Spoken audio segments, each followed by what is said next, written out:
ଅନାନ୍ତୁ ବୁଲିକି ଅନାନ୍ତୁ। ସାରେ ତାଙ୍କ ପାଖକୁ ଯାଆନ୍ତୁ। ସାରେ ତମ ସ୍ତ୍ରୀ ପାଖକୁ ଯାଅ, କଥାବାର୍ତ୍ତା ହୁଅ। ଦେଖ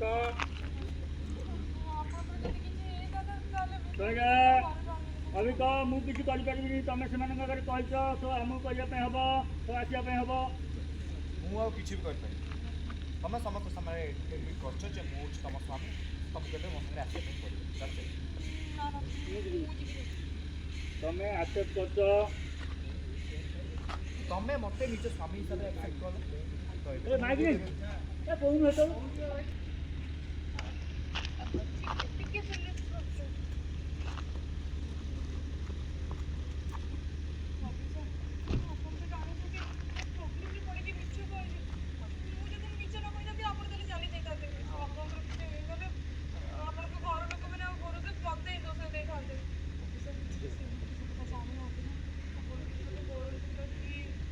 କିଛି ବି କରିପାରିବି। ତମ ସମସ୍ତ ସାମ୍ନାରେ ଆଡ଼ମିଟ୍ କରୁଛ ଯେ ମୁଁ ତମର ସ୍ୱାମୀ, ତ ଏବେ ତମକୁ ମୋ ସାଙ୍ଗରେ ଆସିବା ପାଇଁ ପଡ଼ିବ। ତମେ ଯିବ, ତମେ ମୋତେ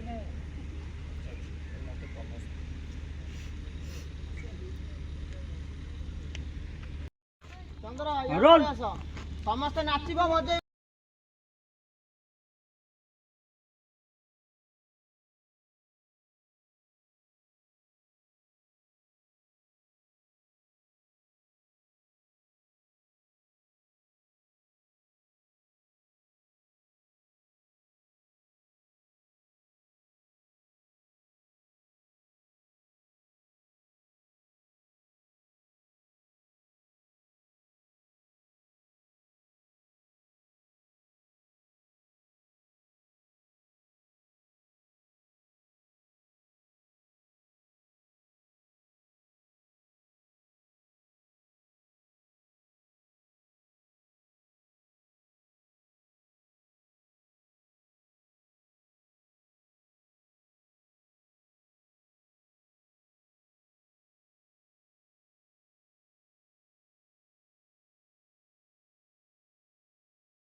ଗଲା।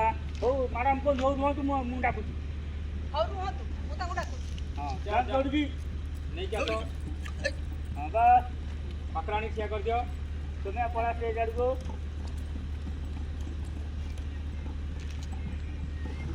ଦେଖିଲ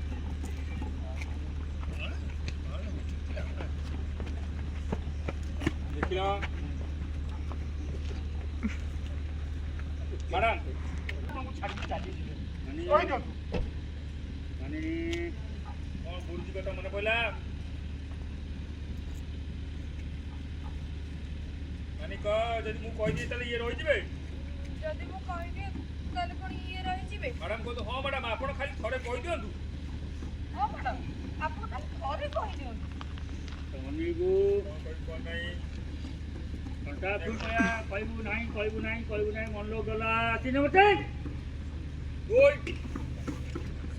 ମ୍ୟାଡ଼ାମ କହିବେ ମ୍ୟାଡ଼ାମ କ'ଣ ଏତେ ଭାବୁଛନ୍ତି କହିଦିଅନ୍ତୁ ମ୍ୟାଡ଼ାମ କ'ଣ ଏତେ ଭାବୁଛନ୍ତି?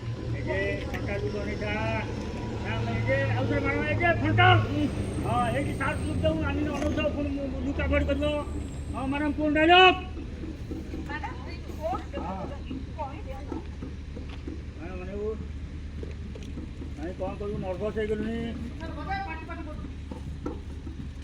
ମାନେ କ'ଣ ମୁଁ ଲାଜ କରୁନି କି ଅସୁବିଧା କିଛି ନାହିଁ ସାଉଣ୍ଡ କର ନା। କିଛି ଅସୁବିଧା କିଛି ନାହିଁ କିନ୍ତୁ ସେ ଲୋକଙ୍କ ସାମ୍ନାରେ ମୁଁ କହିବାକୁ ଚାହୁଁଛି। ମ୍ୟାଡ଼ାମ କୁହନ୍ତୁ ଓ ବୁଝିଲି ଆପଣ ଏ ଲୋକମାନଙ୍କ ଆଗରେ ସ୍ୱାମୀଙ୍କ ନାଁ ଧରିବାକୁ ଚାହୁଁନାହାନ୍ତି ଓ ବୁଝିଲି ଆପଣ ଏତେ ଲୋକଙ୍କ ଆଗରେ ସ୍ୱାମୀଙ୍କ ନାଁ ଧରିବାକୁ ଚାହୁଁନାହାନ୍ତି। ସ୍ୱାମୀଙ୍କ ନାଁକୁ ଦେଖୁଛ ରିଆକ୍ସନ୍ ଦିଅନ୍ତୁ ମ୍ୟାଡ଼ାମ କୁହନ୍ତୁ ଦେଖୁଛ ଆଜି ବି ମ୍ୟାଡ଼ାମଙ୍କ ପରି ଝିଅ ଅଛନ୍ତି ଦେଖୁଛ ଆଜି ବି ମ୍ୟାଡ଼ାମଙ୍କ ପରି ଝିଅ ଅଛନ୍ତି ଯିଏ ସ୍ୱାମୀଙ୍କ ନାଁ ଧରୁନାହାନ୍ତି। ସମସ୍ତେ ଏଇଠି ଗଣିଥାନ୍ତୁ ମାନିନି ସେଟା କଣେଇକି ଅନଉଥା ଏଠି ତାକୁ ଅନେଇଲୁ ଜାଣିପାରି ସେ ମିଛ କହୁଛି ବୋଲି ସେ ମିଛ କହିପାରିବେନି ମିଛ କହିପାରିବେ ତ ମାନିନି କହ ମୁଁ ଚାହୁଁଛି ଆପଣ ଏତେ ରାତିରେ ଜାଗା ଛାଡ଼ି ଚାଲି ଯାଆନ୍ତୁ ମୁଁ ଚାହୁଁନି ମାନିନୁ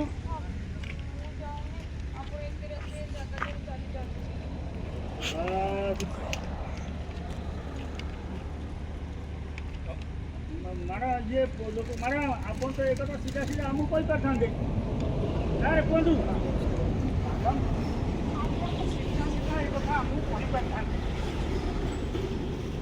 ନାଇଁ ଏବେ ଆଉ ହେବନି ଆପଣଙ୍କୁ କହିବାକୁ ପଡ଼ିବ ଯେ ସାର୍ ଆପଣଙ୍କ ସ୍ୱାମୀ କୁହନ୍ତୁ ମ୍ୟାଡ଼ାମ ଆପଣ ତ ଏ କଥା ଆମକୁ ସିଧା ସିଧା କହିପାରିଥାନ୍ତେ ନା ଏବେ ଆଉ ଏ କଥା ହେବନି ଆପଣ ସିଧା ସିଧା କହନ୍ତୁ ସାର୍ ଆପଣଙ୍କର ସ୍ୱାମୀ ବୋଲି କହନ୍ତୁ ଅଭିକ ନା ଅଭିକ ହଁ କହିଦିଅ କୁହ କୁହ ମାନେ କ'ଣ କହିବୁ କ'ଣ ନାହିଁ କ'ଣ ନାହିଁ ସେଟା ହଁ ହଁ ଇଏ ମୋ ସ୍ୱାମୀ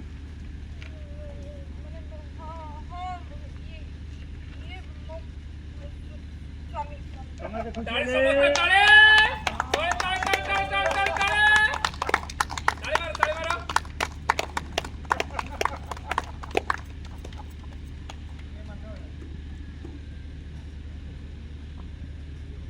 ଅଭି ଅନା ତମେ କହୁଛ ମୁଁ ତମ ସ୍ୱାମୀ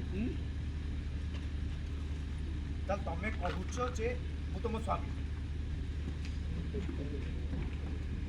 ତ ଗୀତ ବାଜୁଛି ଇଏ ବାଜୁଛି ନାଚନ୍ତି ଅଭି ଅନା ସମସ୍ତଙ୍କୁ କହିବୁ ସାଇଲେଣ୍ଟ ସମସ୍ତେ ଚୁପ୍ ହେଇଯିବ ସାଇଲେନ୍ସ ଚୁପ୍ ବସି ପଡ଼ ବାଜ ନା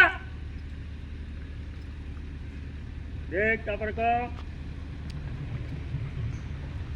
ଆପଣମାନେ ଶୁଣିଲେ ଇଏ ଆପଣଙ୍କ ଆଗରେ କହିଲେ ଯେ ମୁଁ ତାଙ୍କ ହଜବେଣ୍ଡ ଆଇ ମିନ୍ ତାଙ୍କ ସ୍ୱାମୀ ଆପଣମାନେ ଏଠି ସମସ୍ତେ ଶୁଣିଲେ ଯେ ଇଏ ଆପଣମାନଙ୍କ ସମସ୍ତ ସାମ୍ନାରେ କହିଲେ ଯେ ମୁଁ ହେଉଛି ତାଙ୍କ ହଜବେଣ୍ଡ ଆବେ ତାଙ୍କ ସ୍ୱାମୀ ରାଇଟ୍ ତେଣୁ ଆମେ ଦୁଇ ଜଣ ଆଜି ରାତି ଏ ଢାବାରେ ଗୋଟେ ରୁମ୍ରେ ରହିବୁ ଦ୍ୟାଟ୍ସ ହ୍ୱାଇ ଆଜି ରାତି ଆମେ ଏ ଢାବାରେ ଗୋଟେ ରୁମ୍ରେ ରହିବୁ ବିଲ୍ଡଅପ୍ ନିଅ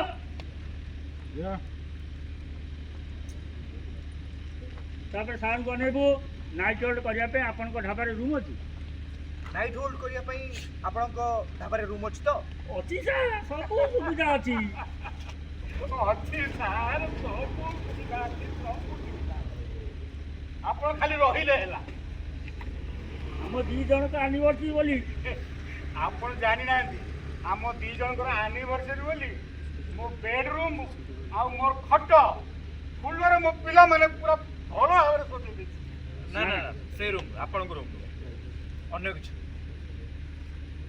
ମୁଁ ଆପଣଙ୍କ ସେଇ ରୁମ୍ରେ ନା ଆପଣ ସେଇ ମୋ ରୁମ୍ରେ ରହିବେ ମୁଁ କିଛି ଶୁଣିବି ନାଇଁ ନାଇଁ ନାଇଁ ନାଇଁ ଆପଣ ମୋର ସେଇ ରୁମରେ ରହିବେ। ମାନିନି କନଫ୍ୟୁଜ୍ ଟେନସନ୍ ହେଇଗଲୁଣି ଗୋଟେ ରୁମ୍ କ'ଣ କରିବୁ କ'ଣ ନାହିଁ ଆଙ୍ଗୁଳି ନେଇକି ପାଟିରେ ପୁରା କ'ଣ ଭାବେ କ'ଣ ନାହିଁ କ'ଣ ହବ ହଁ ତାପରେ କରିବୁ ଘର ପଳେଇ ଆସିବୁ